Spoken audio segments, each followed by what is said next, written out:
really excited about the whole space program, like, at all.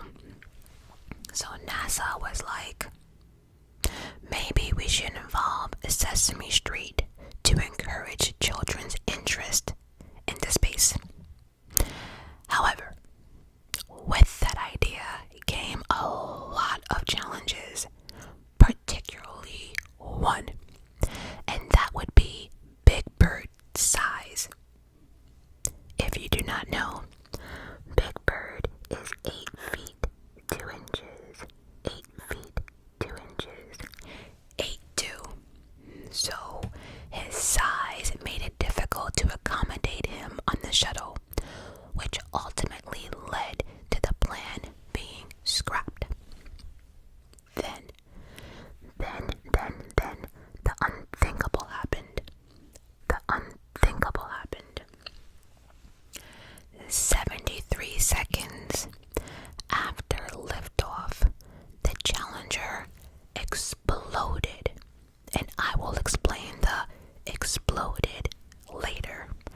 But it exploded on live TV. Do you understand how that changes everything? That means thousands of people witnessed 7 people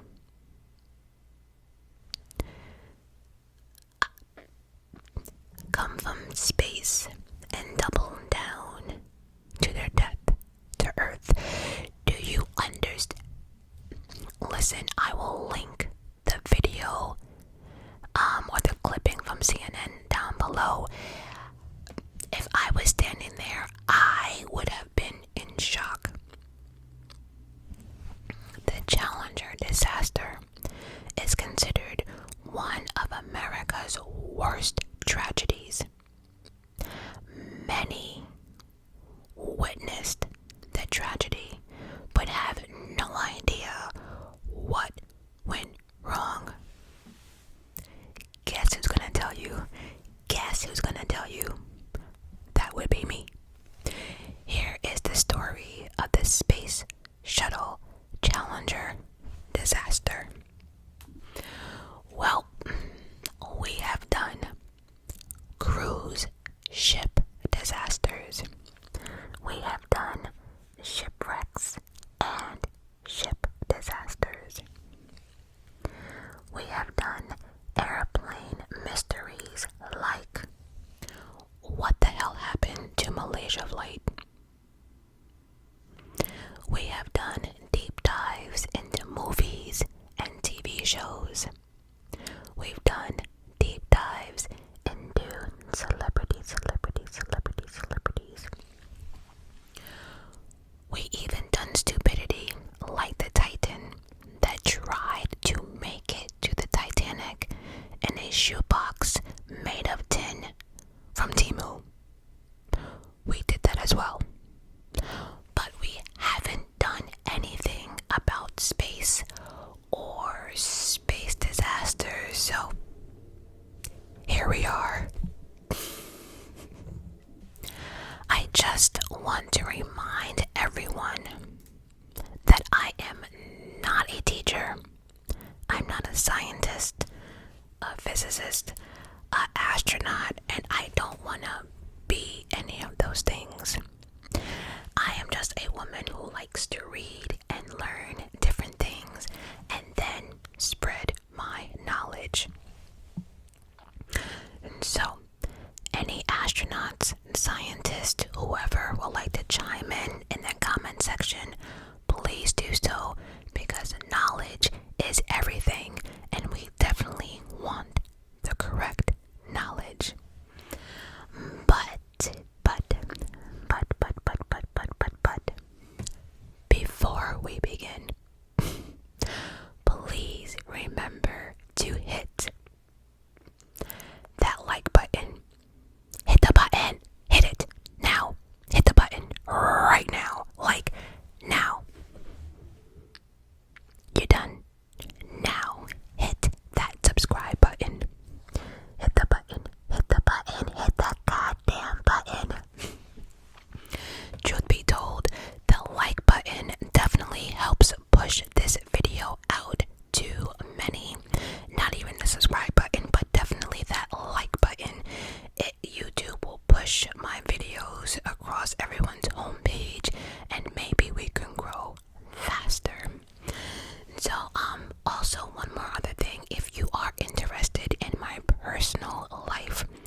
also drop a true crime video every single Sunday. Have 2 tiers. Both tiers are over an hour, and all videos are always like an hour, 10, hour and 20 plus. So the link will be linked down below. Okay, let's begin. I thought it would be cool if we start with a little bit of history. So, did you know that a bunch of guys who worked for the Nazi Germany helped build NASA? Yep. Fun fact for your ass. You see, there was a top secret government program called Operation Paperclip. I know, I didn't make the name. Where more than 1,600 German scientists were scooped up after World War II. No questions asked, they were scooped up and brought right here to America. Yep. So the United States was like, you know what? People make mistakes. All can be forgiven. You know, we will look the other way. We won't even mention who you are. The United States was going to let some of these scientists off the hook for their involvement in the Nazi Party as long as they did a couple of jobs for us. It's like, yeah, do this, and then we'll look the other way. We don't care where you came from, but you have to do this. Now, some of those new jobs the Nazi scientists got included helping build the United States space program. And that's just the beginning of the shitstorm. Okay? Now, one of the main reasons the United States was so quick to hire a bunch of people who had just fought a world war with is because another war was already ramping. Because think about it, why would we want to, pair up with people we just fought with? Why? There was another war ramping up, and that was the Cold War. World War II was barely over, and almost immediately the United States and the Soviet Union were at each other's throats. By the 1950s, the Soviet Union had their own atomic weapon. And as you can imagine, that was a problem. Oh, a real problem. Because if a full-blown war broke out, the Soviet Union weapons that they had would completely wipe out humanity. Oh no. And so, the Cold War never became an actual war in sense of like military, but that's why it's called the Cold War, because nothing physically happened at all. It was basically a lot of shit talking. I don't like you. Well, I don't like you. Well, I have balls. Well, I got bigger balls. Shit like that. The back and forth, trying to prove who was better than who. For almost 50 years, the United States and the Soviet Union were in competition for basically everything. And one of those was who could get to space first. Both Americans and the Soviets saw space as like this final frontier. That was it. Once you made it to space, that was it. It was like whoever got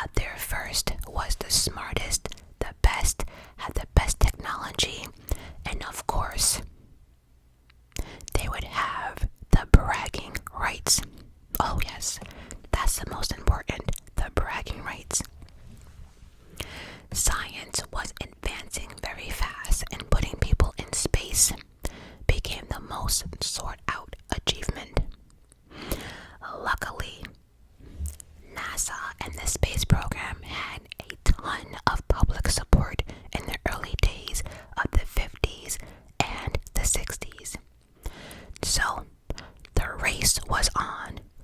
Who was making it to space first? The United States or the Soviet Union? And then the Americans' worst nightmare came true.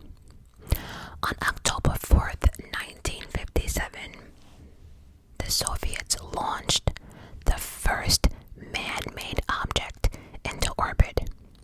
It was called Sputnik 1. Sputnik 1. When that piece of metal left Earth's atmosphere, the Soviets essentially won the space race. They won, and guess what? America was pissed. They were pissed off. And so America was pissed off, and now NASA has to come up with something else. And they did. They came up with even a smarter plan. They were like, yeah, okay, cool. Yeah, you got a piece of metal to space. Okay, big whoop. That's all you got.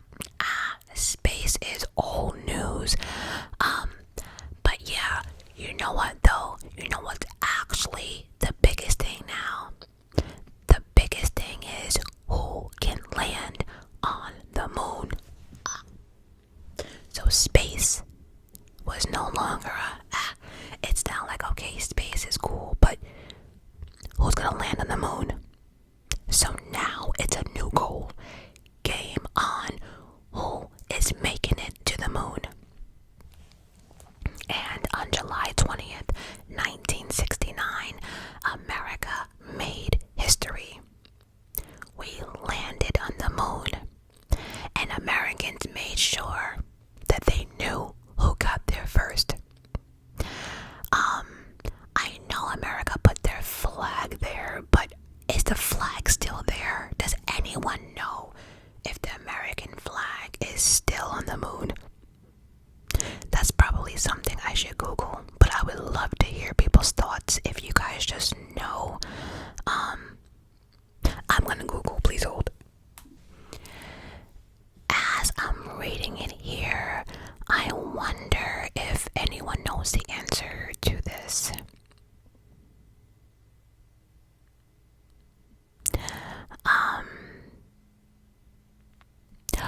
Oh, wait, hold on.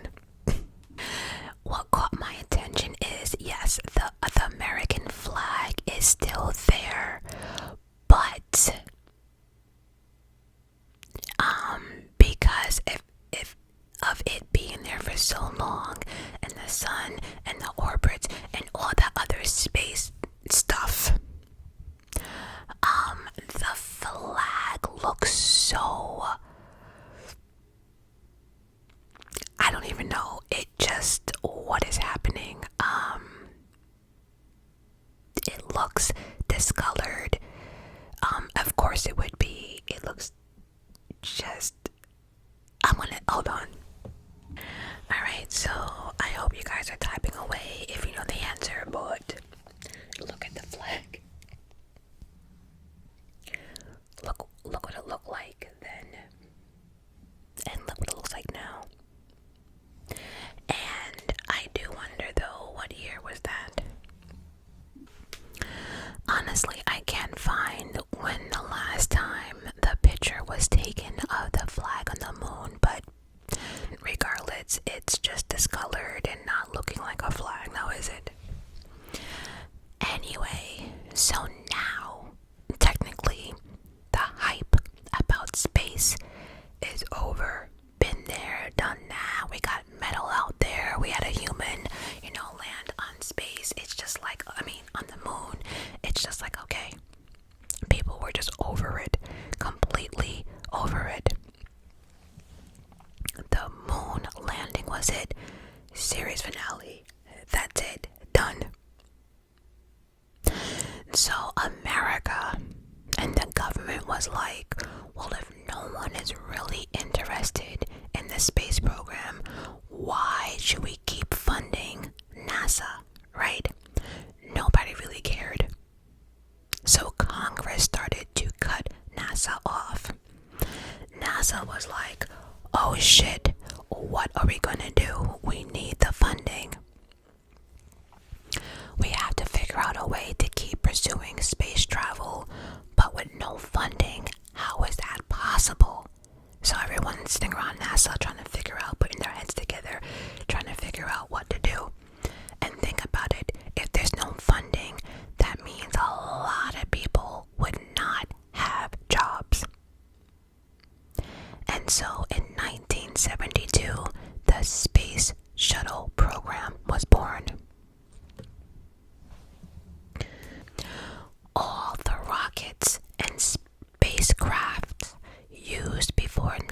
1972, they were all single use, but the space shuttle was designed to be reusable. But a lot more expensive than they thought. So like, yeah, we're done with this single use. We want something that can be reusable, that can go back and forth no matter what. NASA knew that this now new shuttle would be more money, but they didn't really understand how much more money or how expensive that would be. NASA thought it would cost about $7.5 billion and about $9 million per flight. Well, it went from, they thought it was going to be $7 billion, but it actually came out to be $196 billion. Originally, they built 5 shuttles for this special program, the Challenger being one of them. The Challenger, Endeavour, Discovery, Atlantis, and Columbia.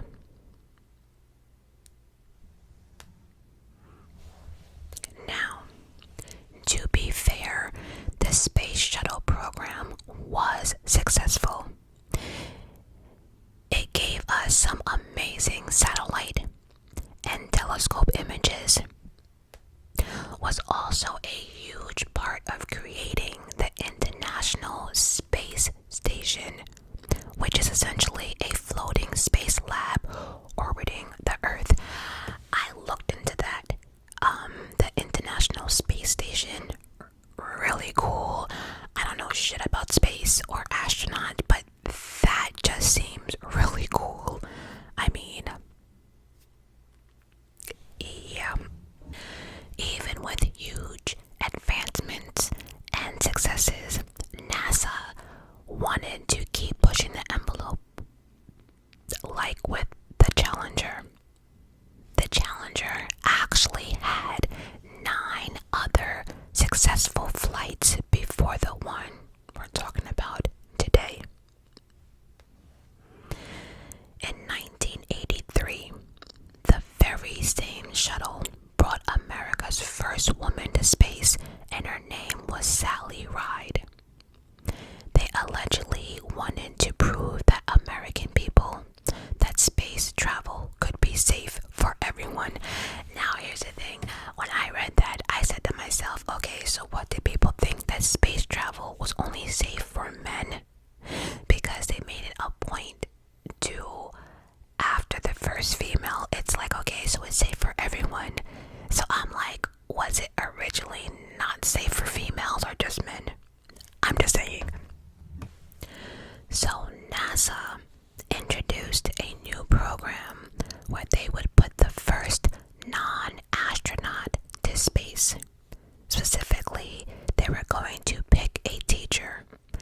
So President Ronald Reagan announced the Teacher in Space project in 1984.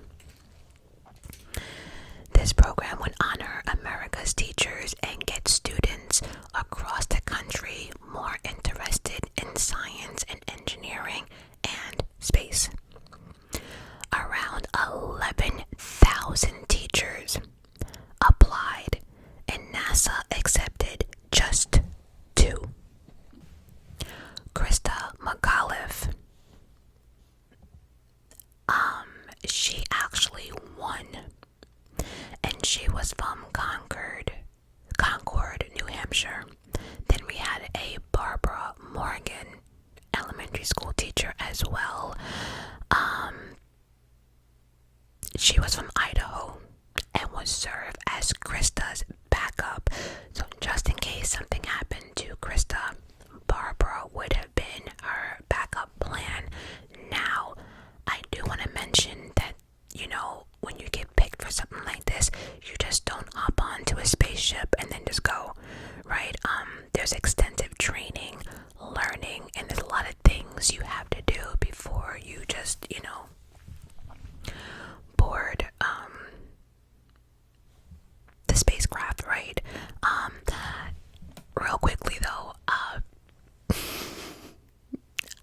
to say this. I do know a couple of celebrities have gone up to space. Matter of fact, this month, and I just want to say that it's laughable. It's a laughing moment. It's just, you can just tell these people are acting for the cameras, but the whole, Katy Perry and people crying and, kissing the ground, and they were up there for like, what, 5 seconds, if even that. And truth be told, the distance that they went, is that really considered space? Because they really didn't anyway. And now people want to, Katie, stop calling yourself an astronaut. Stop it. It's just pissing people off. It just, Oprah, get a handle of your friend. You know what? This is okay. Back to this, because okay, so even in space, Krista would be required to teach. The plan was for her to give lessons to kids across the country, basically broadcasting live into their homes directly from space. And let's be honest, if this was us back in the day, I think we will all be excited as well. Our teacher or a teacher is going to give a lesson in space. That seems like that would be amazing. They were going to have 2 live teaching sessions from the Challenger as it orbited around Earth. And these lessons would be taught by Krista and broadcast by PBS. Then, when she returned home, she would tour the country and give speeches at schools about her experience on the Challenger. So, this whole mission was called STS-51-L.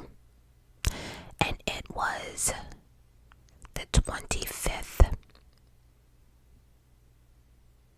Oh, no, wait. Right, this would have been the 25th flight. I don't know what I typed here, but yeah, this would have been the 25th time it, went to space or whatever. Now, it was mostly a routine mission meant to launch a satellite, but part of what the crew was also going to do was check out Halley's Comet for 6 days. I had no idea what Halley's Comet was, so I googled it. If anyone has a better explanation, please drop it down below, because what? So, Halley's Comet is a short period comet known for its regular and predictable returns to the inner solar system, visible from Earth every 76 years. So basically, if I had to summarize this, it's something that orbits around the sun that we can see twice in our lifetime, every 76 years. So if you saw it at 5, you might have a chance of seeing it again. It's one of the few comets that are bright enough to be seen from Earth with the naked eye. And the last time it was seen was in 1986. The next one will be in 2061, which I won't be seeing that shit. I shouldn't say I won't be seeing it, but 2061, we're in 2025. That's 36 years from now. That would make me, I'll be 81. I mean, yeah, I'm not seeing that shit. I don't even see myself making it to 81 years old. So, on board we had Commander Dick Scobie, pilot Michael J. Smith, mission specialists Elson Onuka, Judith Rednick, and Ronald McNear. And then payload specialist Gregory Jarvis. And then Krista, as we mentioned, was the teacher. 7 individuals were getting into this Challenger. The launch for the Challenger was delayed several times due to wind, crazy temperatures, and a whole bunch of other reasons why they would keep a rocket on ground.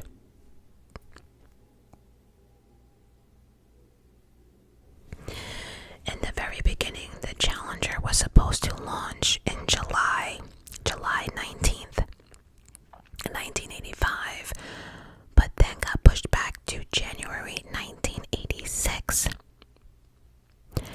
January 27th, the crew was already strapped in the shuttle, ready to smash that launch button when a technical issue popped up. The launch was pushed back for the last time to the next morning, which would have been the 28th. And this is when the shit show starts. As many times, hear what I'm saying to you, as many times as this launched was pushed back,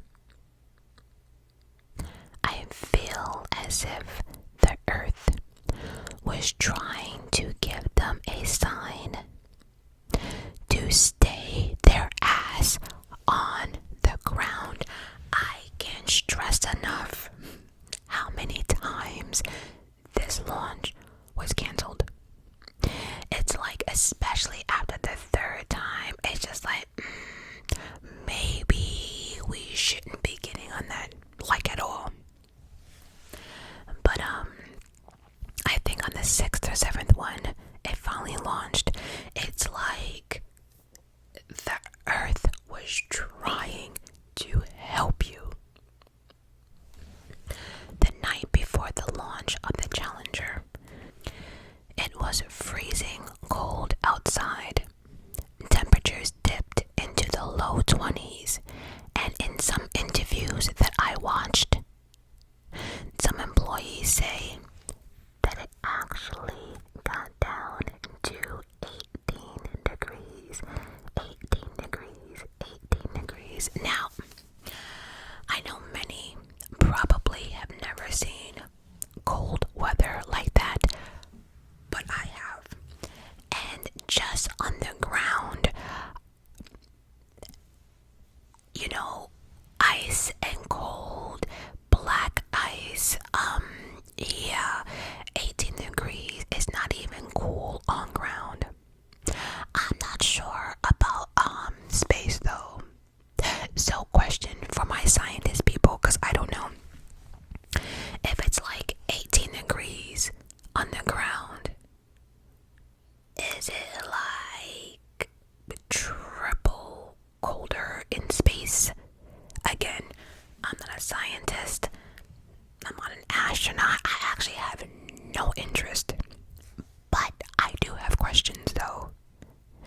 So again, if it's 18 degrees here, is it like triple colder in space? How does that work? Anyway, and so some say it was about 18 degrees. By 1:30 in the morning, a crew member was sent out to inspect ice forming on the launch pad, because this is one of those things. Ice on the launch pad, that's one of those things that can force NASA to cancel a launch. This set off alarm bells for some, and not all, but for some. A meeting was scheduled to discuss the low temperatures and the kind of problems this will create NASA. Problems that this will create for NASA. NASA was like, oh yeah, so what are your concerns? Oh, okay, yeah, Well, we appreciate your concerns, but we're good. Just like that. NASA was not trying to hear no one. And again, when people don't listen, so much money had been lost and wasted during the other scheduled launches, and they were not trying to postpone any more.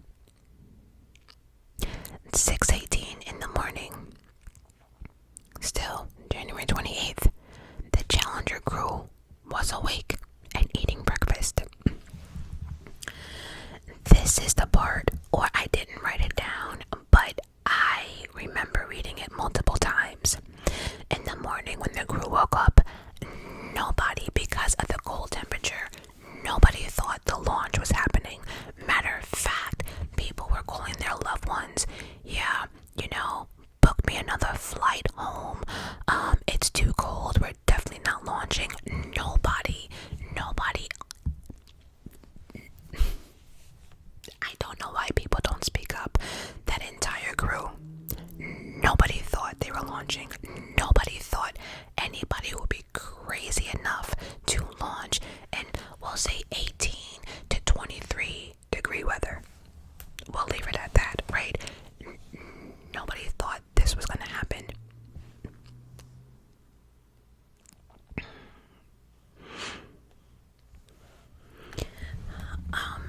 So yeah, 6:18, crew's up eating breakfast. While that was happening, while the crew was eating breakfast, another ice inspection was done and completed, and the original liftoff time was delayed. They needed time for the ice to melt. You see, I just don't get it. So now we're waiting for ice to melt. It's just at 11:38 a.m. everything looked normal, as Commander Scobie said, "Challenger, go with throttle up." Everything was cool. Thousands of American children in schools all across the country were glued to their TV sets, watching it all happen live. Remember, a lot of schools knew about the teacher program, and many schools were watching just because of Krista. And remember, she was supposed to do some type of teaching while she was up in space. So forget people at home. We had probably all high schools across America were tuning in. Again, everybody knew about this space program, and the teachers, the fact that they wheeled a big old TV y'all know what I'm talking about. They wheeled that big ass TV into the classrooms, plugged it in, and everyone is circling around excited that they don't have school today. They're just gonna watch this launch. Many people didn't care about it, but they were happy that they had to do no work. Again, do you know how many little eyes were watching this shit live?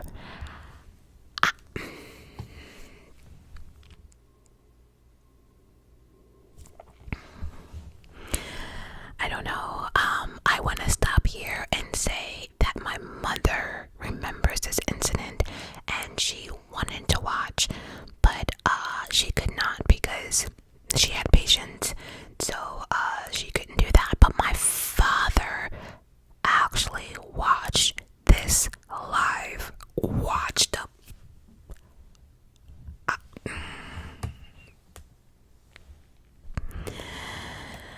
Okay. So the pilot's like, "Challenger up, let's go, throttle up." Everyone's excited. They're clapping, they're cheering. At Mission Control. Now, Mission Control is a place where scientists and engineers help operate the shuttle from Earth. They were all excited, cheering about what they were all witnessing. Everyone was literally taking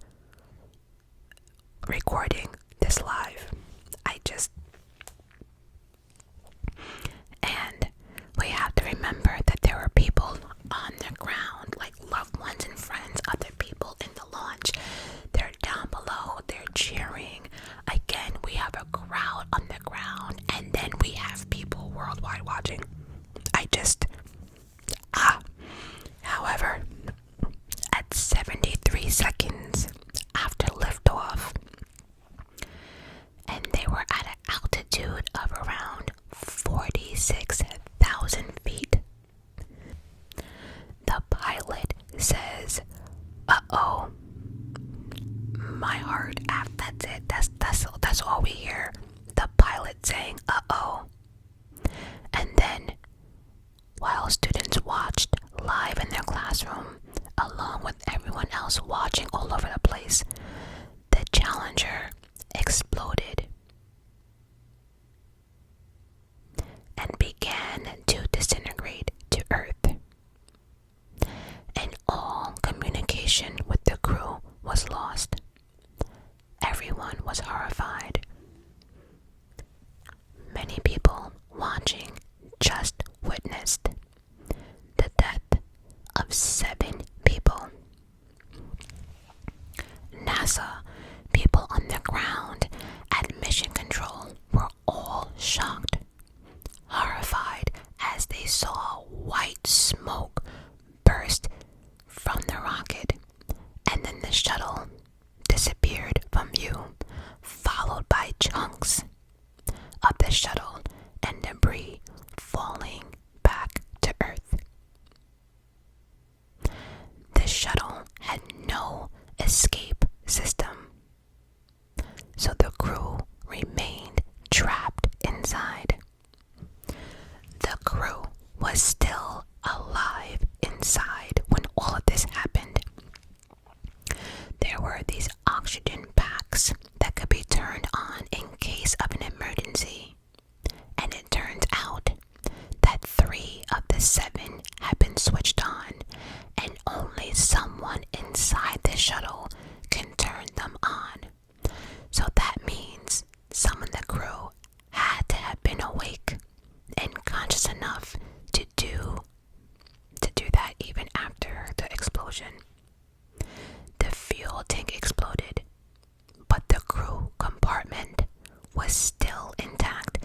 So think about it. So when the whole thing kind of exploded, their crew cabin got ripped away from the other part of the shuttle. When it got ripped away, the cabin, the crew of the cabin, I just can't. When it blew away from the rest of the ship, they got as high as 12 miles further up. And then at some point, they fell right back down to Earth.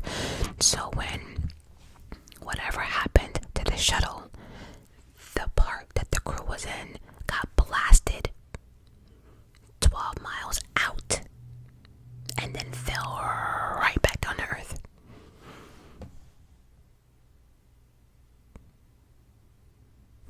They fell back to Earth less than 3 minutes later and hit the water at approximately 207 miles per hour.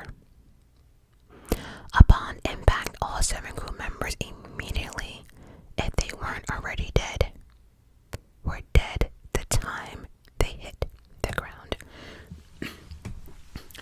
And so we're not 100% sure if all 7 were alive, but we know for a fact at least 3 were. And so, oh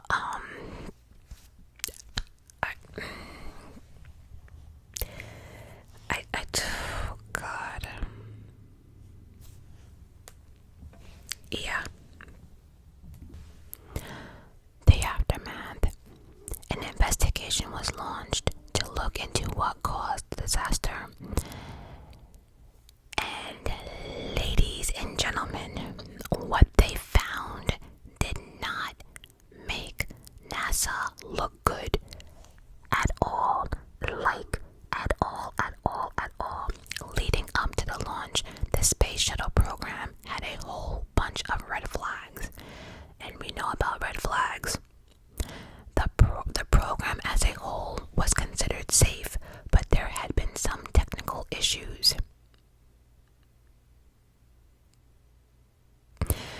The issues that were raised did not result in a disaster, but they definitely did foreshadow what could and eventually did happen to the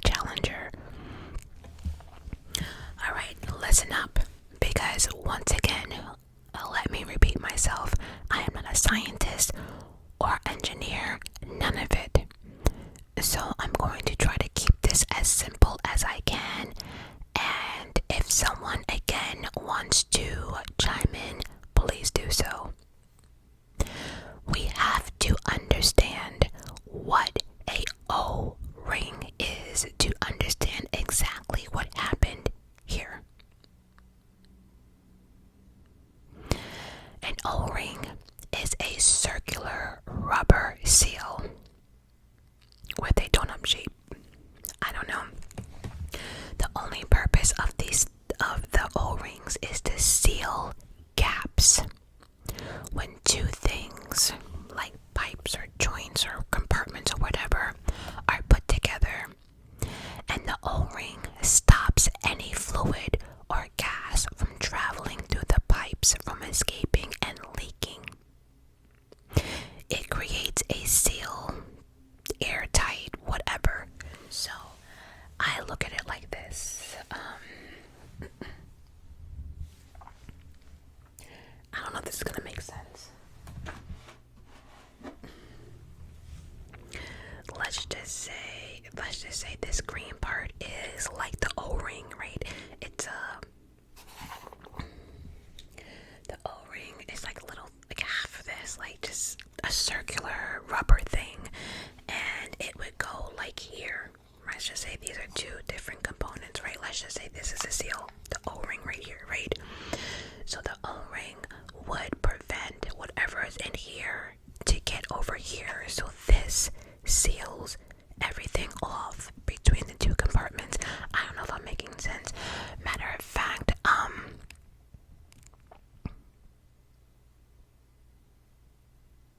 your water bottle, I'm trying to figure out, actually,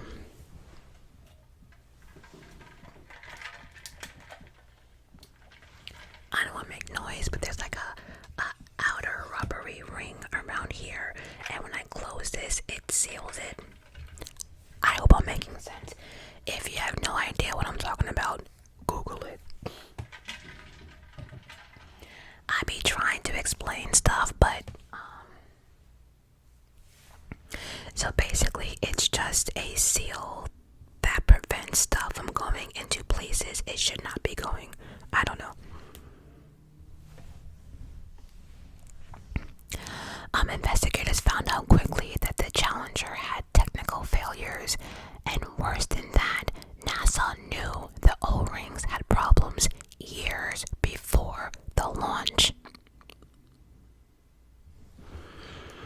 Now we must introduce the other bad guy of the story here, because there's more people to blame than just NASA. A contractor for the space shuttles, a company by the name of Morton Thickle. They're the manufacturer that won the government contract to actually make rocket boosters for the space shuttle. And as of early as 1977, a test revealed that the O-rings were not performing the way they were supposed to, and that was in 1977. Essentially, the problem was the O-rings were not able to maintain a perfect seal, which is crazy because if you think about it, that's their only fucking job, is to seal. And so if they're not working, what are we doing here? But when Morton Thickle reported these results to NASA, they also reported that these results would not cause any significant problem. Now, to be fair, we're talking about a teeny tiny measurement here. So it says here they would underperform by like 52 to like 1,000 of an inch. So basically, in terms, no inch. So it was like a little hair, maybe a hair of a, whatever. But here's the thing. In certain situations, things being off, but like a little bit of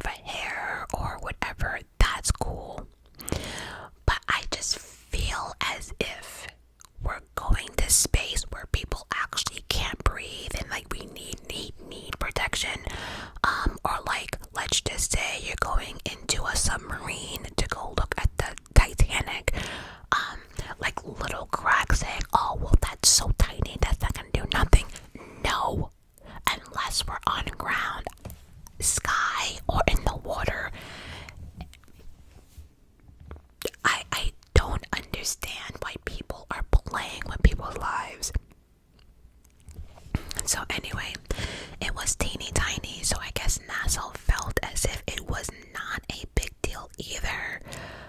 But again, anything in space or underwater, everything is a big deal.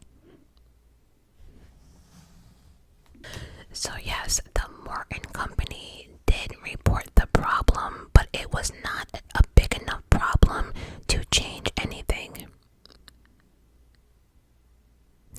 People at Marshall Space Center, which was the Space Shuttle headquarters for NASA, got all of the information and were able to draw their own conclusions.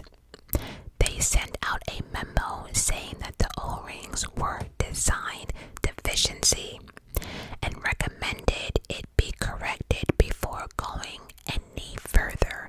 And once again, that was back in 1977. So again, even NASA's headquarters was like, yeah, no, something needs to be done here. Like, and it has to be done before the next launch. So that was in 1977. This disaster happened in 1986, almost a decade later, after the first people pointed out the problems with the O-rings. Then things got worse. Instead of just ignoring the problem, it straight up stopped being reported, period. It was like, yeah, we know about the O-rings, but stop writing about that shit. Just stop. We get it, just stop. And they did. The O-rings continued to fail tests. And this time it failed during actual flights. So not only did they fail on ground on tests, they also were failing in actual flights. In 1981, an inspection was done on the shuttle, and the O-ring had been damaged by the heat they were exposed to during flight. And that was in 81. Then in 1985, a year before the Challenger disaster, O-rings were damaged even further by exposure to heat. So again, in 1981, it was shown that the O-rings had damage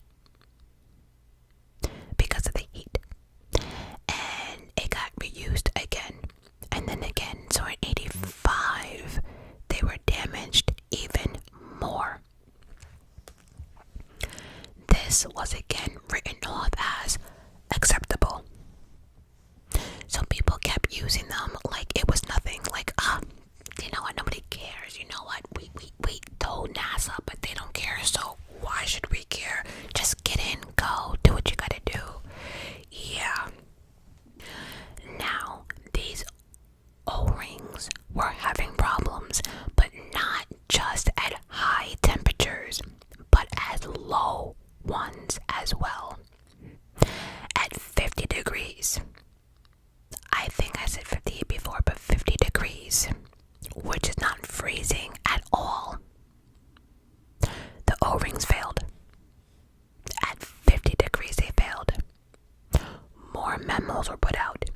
More emails, more memos. And now, different engineers and managers at both NASA and in Morton again went back and forth about the O-ring problem. So now more people on board are saying, yeah, okay, I get they passed before, but this is getting ridiculous. You keep passing them, but they keep being used, and now they're getting worse. And NASA was like, yeah, again, thanks for your concern, but we make the final call. And then NASA at one point threatened to take away Morton Thickle's billion-dollar government contract and give it to another competitor unless they fixed the O-rings. And so for me, I understand that Morton Thickle, the company, you know, they were doing memos and they told NASA that it was, you know, the O-rings were failing and they were dangerous, this and that. Instead of sticking up to them and just falling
overnight, the night before the launch, it was very, very cold. Remember, there was ice forming on the platform, and the launch was delayed because of the ice on the launch pad.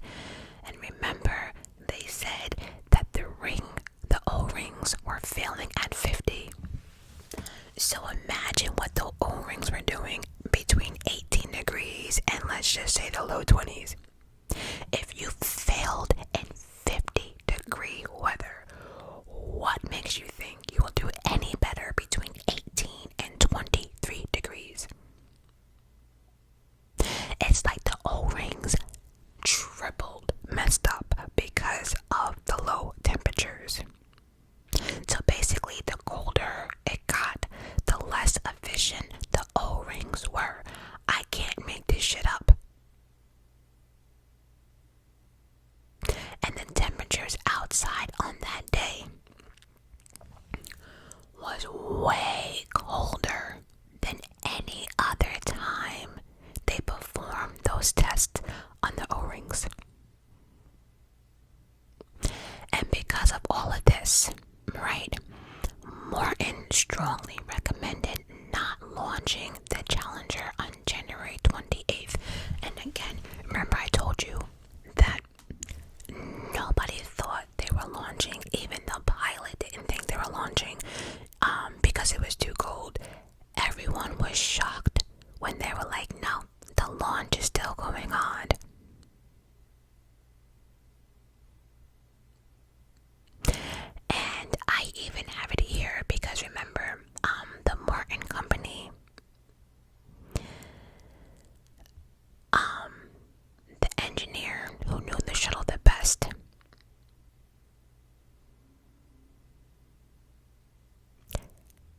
was completely ignored. And so the Morton group, they're the ones who, with the engineering, they know that ship in and out, they know all pieces, they know more than we could ever imagine.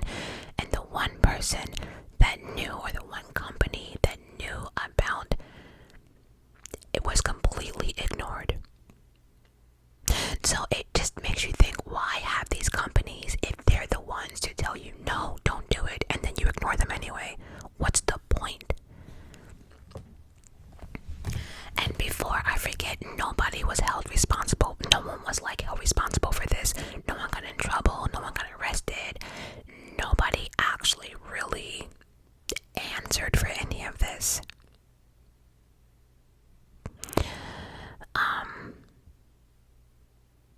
And so Alan McDonald, the lead engineer, said directly to NASA before the launch, if anything happens to this launch, I would not want to be the person that has to stand in front of the board and explain why we launched.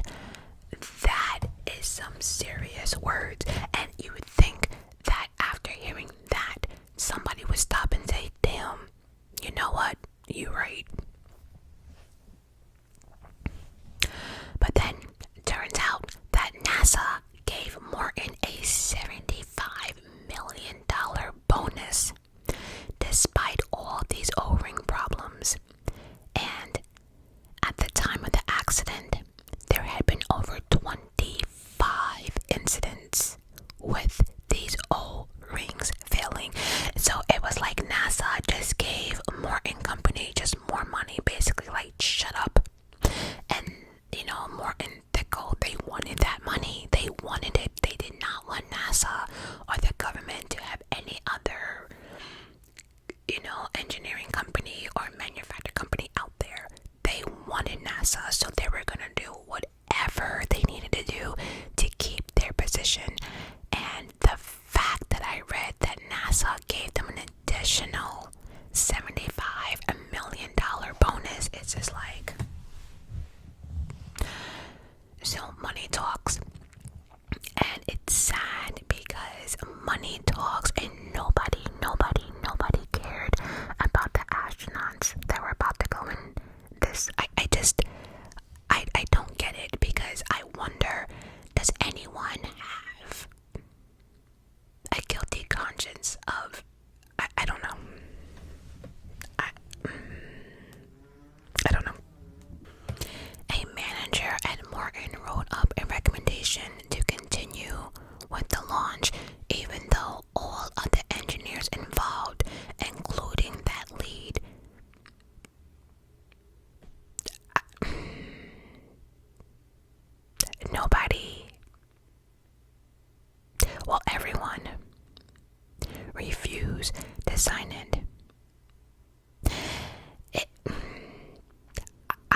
still can't figure out how nobody was held accountable for this. Like, all the stuff they found, and NASA did not even listen. The money getting thrown left and right. And so it seems as if... Oh, no, back up. On the NASA side, even some management took the engineers' warning to heart and recommended against launching. But the highest authorities ignored them and approved liftoff anyway. So little by little, people were saying, you know what, yeah, no, this is crazy. They keep failing. No.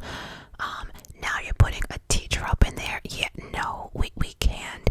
And so little by little, people started to get a conscience, because I could not, if I was one of those engineers and witness that whole thing live on live TV, I would have guilt to the day I die.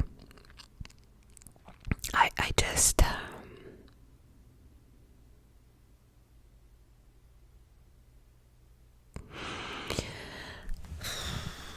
So on both sides, there were people saying the launch had to be called off, and even pointed out the specific problem that would eventually cause the Challenger to explode.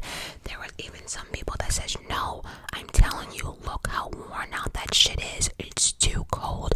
I'm telling you, within 10 seconds of launch, something's gonna happen. And it did.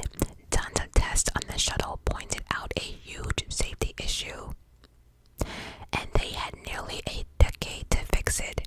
And they did nothing. And some of the engineers who raised their concerns were bullied into silence.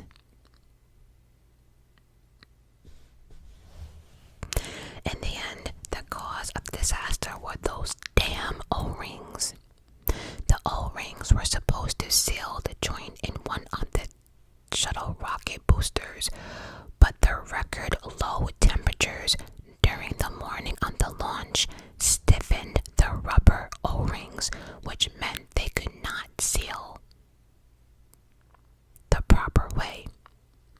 Because of this, hot gas from the rocket booster on the right side leaked out and burned its way into the tank that held the liquid fuel.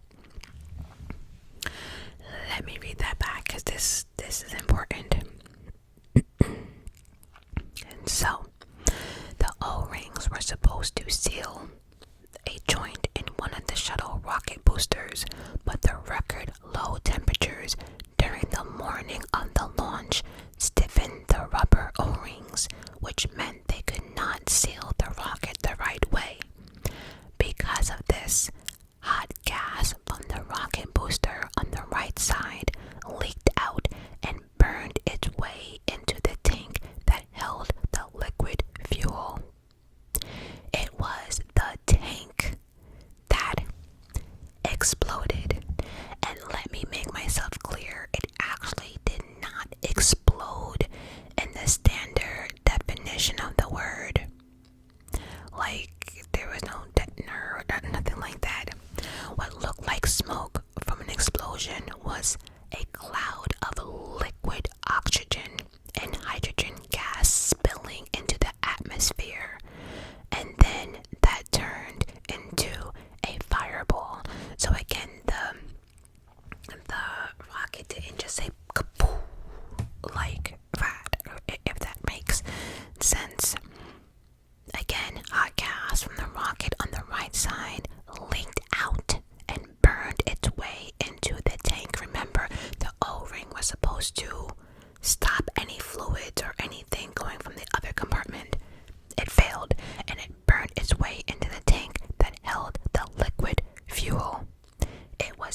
it's sad because, all of this happened at the time when the space program desperately needed good attention from the public.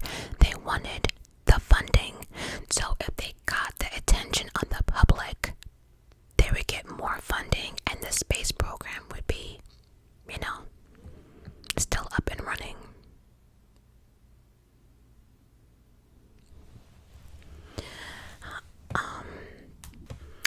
NASA knew they were bettering humanity with more advanced satellites and things like the space station, but they needed money to keep it going.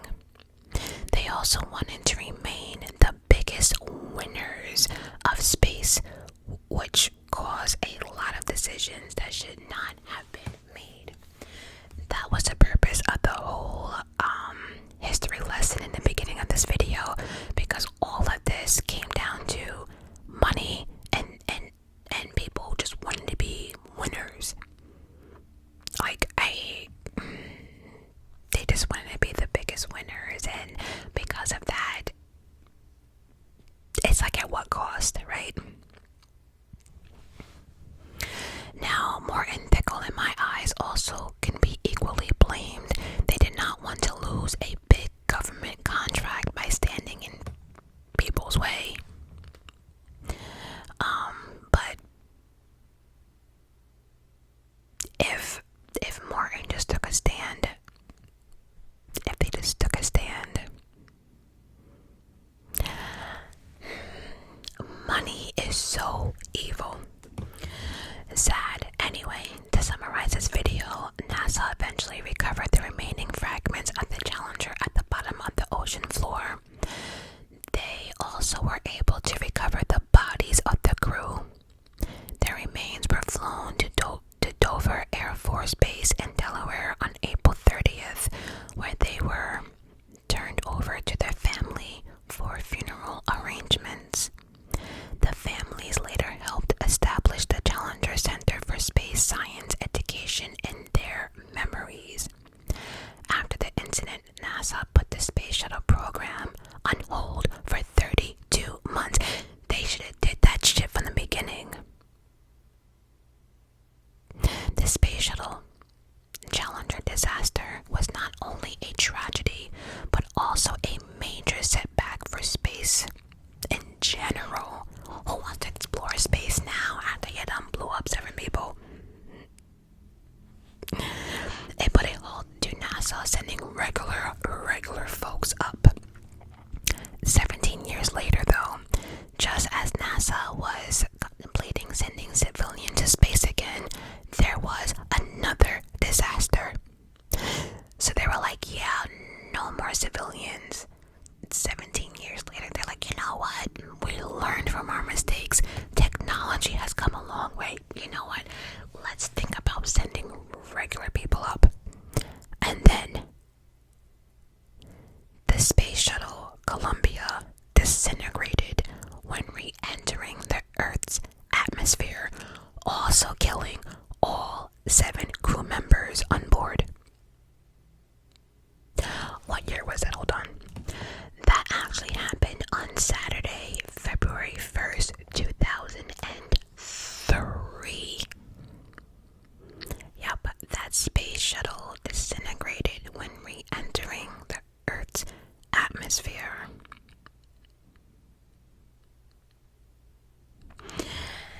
And so after that, they were like, yeah, no more civilians. But then we know that's a lie, because a few years ago they announced that they would be sending civilians to space in a way to raise money.